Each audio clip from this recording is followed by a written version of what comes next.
I myself, I started to do contemporary dance training as my base. And then, of course, I went on to enroll in ballet, in other forms of art.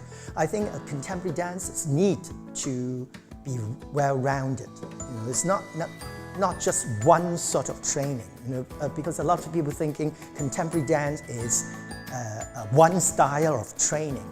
But in fact, contemporary means multifaceted.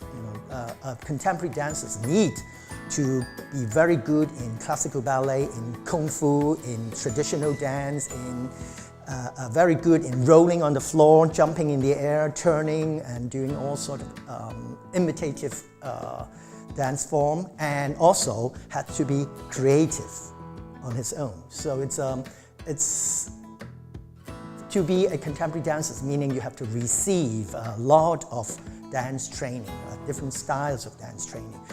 Classical ballet indeed is one of the very important one, and so I would use classical ballet as part of the company training, as well as the other forms.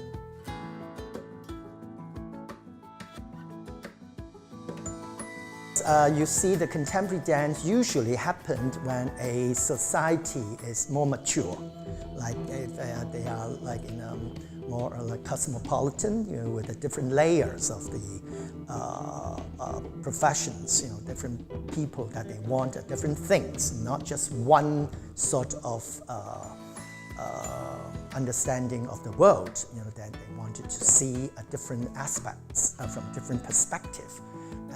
And there you see there are more people that involved in this kind of a creative art form. That's using the body to express from a different point of views. So that's the signal of the maturity of the society and also the public of the society.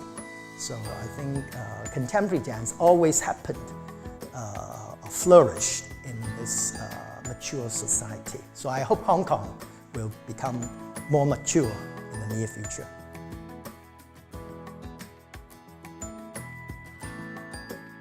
Yes, of course, it is always good to have a good exchange, and sometimes in the contemporary dancers or choreographers want to delve into this kind of traditional literature or classics, and in order to use these as a vehicle to express something new.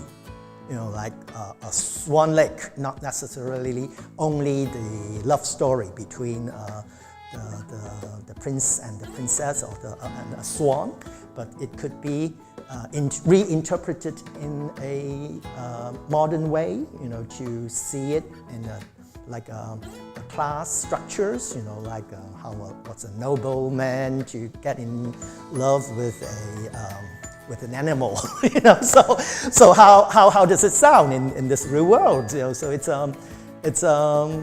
it could be something weird, and then how are you going to interpret it on stage?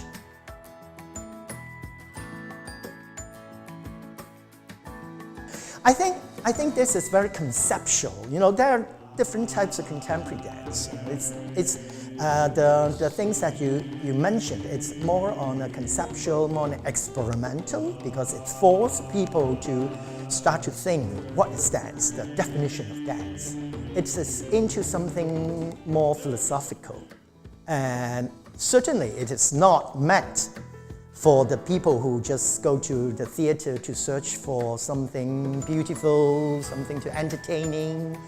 But there are also places for people who want to go into the theater to think, to ponder upon, the meaning of life, or So I think theater is a very open world. So I think when people go into the theater, they should know what they are encountering. And if they go to a classical ballet place, they probably would see something romantic, something traditional, something easy to digest.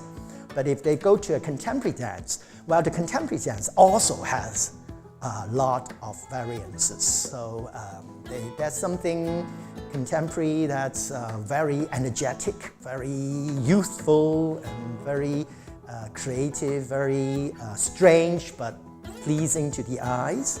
But there are also other contemporary works that's more into your mind. You have to really be intelligent to understand it. So I think to do a little research before going to the theater, and then you know what you are getting, and then you will not be surprised.